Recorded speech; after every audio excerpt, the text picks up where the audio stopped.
সুপ্রিয় দর্শক, আসসালামু আলাইকুম। নিউজ 24 এর দুপুরের সংবাদে আপনাদেরকে স্বাগতম। প্রথমেই জানিয়ে দিচ্ছি সংবাদ শিরোনাম। চারুকলায় পুরল পহেলা বৈশাখের জন্য বানানো ফ্যাসিস্ট হাসিনার মুখাকৃতি। ডক্টর ইউনূসে লাভ কি, সার্জিসেরই প্রধানমন্ত্রী হওয়া উচিত, মন্তব্য দুদুর। স্বেচ্ছাসেবক দল নেতাকে পেটালো নিষিদ্ধ ছাত্রলীগ নেতা, ৩১ মোটরসাইকেল ভাঙচুর। চায়ের দোকানে বসা নিয়ে বিএনপি নেতাকর্মীদের সঙ্গে এলাকাবাসীর তুমুল সংঘর্ষ। কলকাতা, লন্ডন ও নিউ ইয়র্কে আওয়ামী লীগের নেতাদের বিলাসী জীবন। এতক্ষণ শুনছিলেন সংবাদ শিরোনাম। পুরো খবর পেতে ভিডিওটি শেষ পর্যন্ত দেখুন। সর্বশেষ সংবাদ পেতে চ্যানেলটি সাবস্ক্রাইব করুন। এবার বিস্তারিত।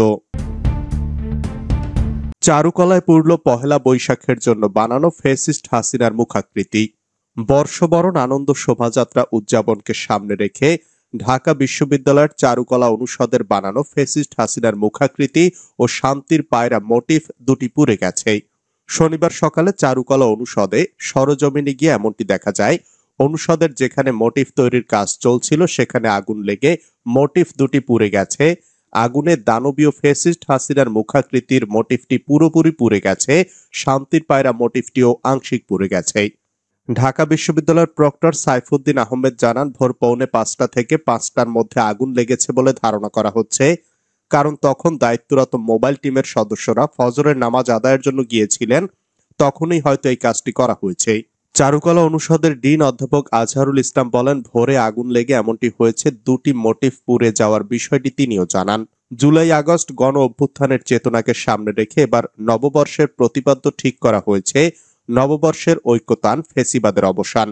এই প্রতিপাদ্যকে সামনে রেখে এবারের প্রধান মোটিভ ছিল ফেসিবাদের মুখাকৃতি। এটির উচ্চতা 20 ফুট। এই মোটিফে বাঁশ ও বেত দিয়ে দাতাল মুখের এক নারীর মুখাবয়ব বানানো হয়। মাথায় খাড়া 4টি শিং, হাঁ করা মুখ, বিশাল আকৃতির নাক ও ভয়ার্ত দুটি চোখ। এটিকে ক্ষমতাচ্যুত প্রধানমন্ত্রী শেখ হাসিনার প্রতিকৃতি হিসাবে বলা হচ্ছিল। ডক্টর ইউনূসে লাভ কি, সার্জিসেরই প্রধানমন্ত্রী হওয়া উচিত, মন্তব্য দুদুর। বিএনপির ভাইস চেয়ারম্যান শামসুজ্জামান দুদু বলেছেন, এত বড় গণ অভ্যুত্থান আমরা সংগঠিত করেছি। আমাদের ছেলেমেয়েরা এক সাগর রক্ত দিয়েছে। সেটিকে রক্ষা করতে হবে, দায়িত্বশীলতার পরিচয় দিতে হবে। এখন জরুরি কাজগুলো করে নির্বাচন দিতে হবে।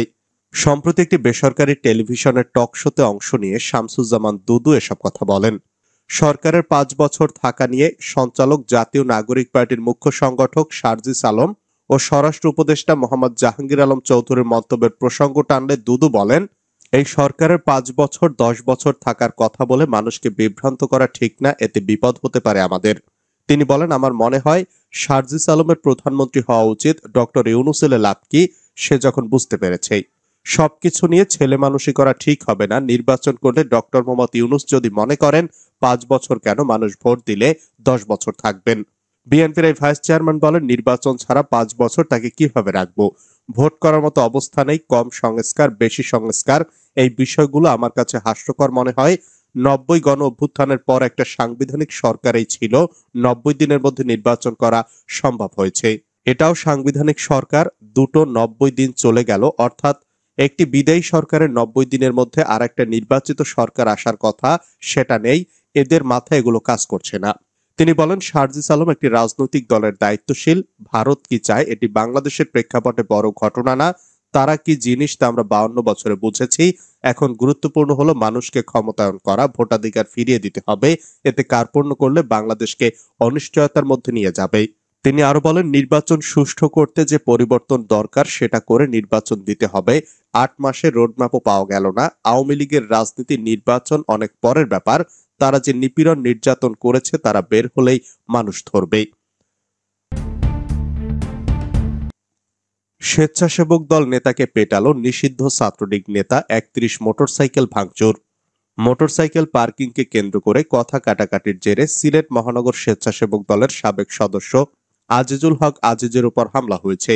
হামলায় তাকে সহ 3 জনকে গুরুতর আহত করেছে নিষিদ্ধ ঘোষিত ছাত্রলীগ নেতা দীপু। এই ঘটনার বদলা নিতে দীপুর বাসায় হামলা চালাতে গিয়ে এলাকাবাসীর ধাওয়ার শিকার হয় আজিজের অনুসারীরা। এ সময় তাদের ফেলে আসা 31টি মোটরসাইকেল ভাঙচুর করে এলাকাবাসী। এ ঘটনায় উত্তেজনা বিরাজ করছে।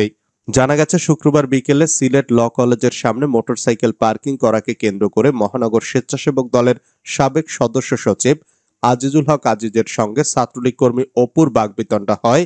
এরপর দীপু লোকজন নিয়ে আজিজের উপর হামলা চালায়। তারা দেশীয় অস্ত্র দিয়ে আজিজের মাথায় আঘাত করে। এ সময় রক্তাক্ত অবস্থায় আজিজকে উদ্ধার করে Sylhet MAG Osmani medical college হাসপাতালে ভর্তি করা হয়। তার মাথায় 18টি সেলাই লাগে বলে হাসপাতাল সূত্রে জানা গেছে। ছাত্রলীগ নেতা দীপু আওয়ামী লীগ নেতা বিধান কুমার সাহার গ্রুপের অনুসারী। এ ঘটনার খবর পেয়ে যুবদল নেতা সহ কয়েকজনের নেতৃত্বে প্রায় 70 থেকে 80টি মোটরসাইকেল নিয়ে মাসিমপুর গিয়ে দীপুর বাসায় হামলা চালায় ছাত্রদল ও যুবদলের নেতাকর্মীরা। এ সময় এলাকাবাসী জড়ো হয়ে তাদের ঘিরে ফেললে তারা সেখানে 31টি মোটরসাইকেল ফেলে পালিয়ে যায়। এ সময় এলাকাবাসী সবকটি মোটরসাইকেল ভাঙচুর করে। কলকাতা, লন্ডন ও নিউ ইয়র্কে আওয়ামী লীগের নেতাদের বিলাসী জীবন। ছাত্র জনতার অভ্যুত্থানে ক্ষমতা আর প্রচন্ড দাপট হারালেও বিদেশে বসে বিলাসী জীবনযাপন করছেন আওয়ামী লীগের পলাতক সাবেক মন্ত্রী, সংসদ সদস্য ও কেন্দ্রীয় অনেক নেতা। প্রথম আলোর অনুসন্ধানে এসব নেতার জৌলসময় জীবনযাপনের খবর পাওয়া গেছে। আওয়ামী লীগের সাধারণ সম্পাদক ও সাবেক সড়ক পরিবহন ও সেতুমন্ত্রী ওবায়দুল কাদের থাকছেন কলকাতার অভিজাত রাজারহাট নিউটাউন এলাকায়। সাবেক স্বরাষ্ট্রমন্ত্রী আসাদুজ্জামান খান কামালও কলকাতা নিউটাউন এলাকায় আয়েশি জীবনযাপন করছেন। আর সাবেক সংসদ সদস্য আলাউদ্দিন আহমেদ চৌধুরী নাসিম কলকাতার অভিজাত এলাকা টাটা হাউজিং এভিনিউতে বড় আকারের 2টি ফ্ল্যাট নিয়ে থাকছেন। কলকাতা থেকে আওয়ামী লীগের বিভিন্ন পর্যায়ের নেতাকর্মীরা জানিয়েছেন, ছাত্র জনতার অভ্যুত্থানের সময় বিভিন্ন হত্যাকাণ্ডের মামলার আসামি এসব পলাতক নেতা বিদেশে আয়েশিভাবে থাকছেন। কোনো কিছুরই অভাব নেই সেখানে। গাড়ি বাড়ি, ব্যক্তিগত কর্মী, ব্যক্তিগত চিকিৎসক থেকে শুরু করে নিরাপত্তারক্ষী নিয়ে থাকছেন তারা। কেউ কেউ ভারতে তাদের সন্তানদের স্কুল, কলেজ ও বিশ্ববিদ্যালয়ে ভর্তি করিয়েছেন। তাদের অনেকেরই ভারতে ব্যবসা বাণিজ্য আর সম্পদ আছে, তাই ফেরারি থেকেও অর্থ সম্পদের কোনো সমস্যা হচ্ছে না। আওয়ামী লীগ, স্বেচ্ছাসেবক লীগ, যুবলীগ, যুব মহিলা লীগ ও নিষিদ্ধ সংগঠন ছাত্রলীগের সাবেক একাধিক নেতা প্রথম আলোকে জানিয়েছেন, আওয়ামী লীগ ও সহযোগী অঙ্গ সংগঠনের অনেক নেতাকর্মী কলকাতায় পালিয়ে আছেন। সাবেক কিছু মন্ত্রী ও আওয়ামী লীগের কেন্দ্রীয় নেতা যুক্তরাজ্য, যুক্তরাষ্ট্র, কানাডা, সংযুক্ত আরব আমিরাত, সিঙ্গাপুর সহ বিভিন্ন দেশে আশ্রয় নিয়েছেন।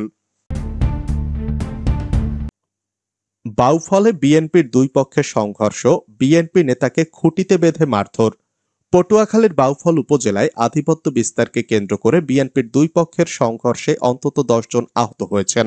এ সময় বিএনপির স্থানীয় এক নেতা সহ 2 জনকে বৈদ্যুতিক খুঁটিতে বেঁধে মারধর করা হয়।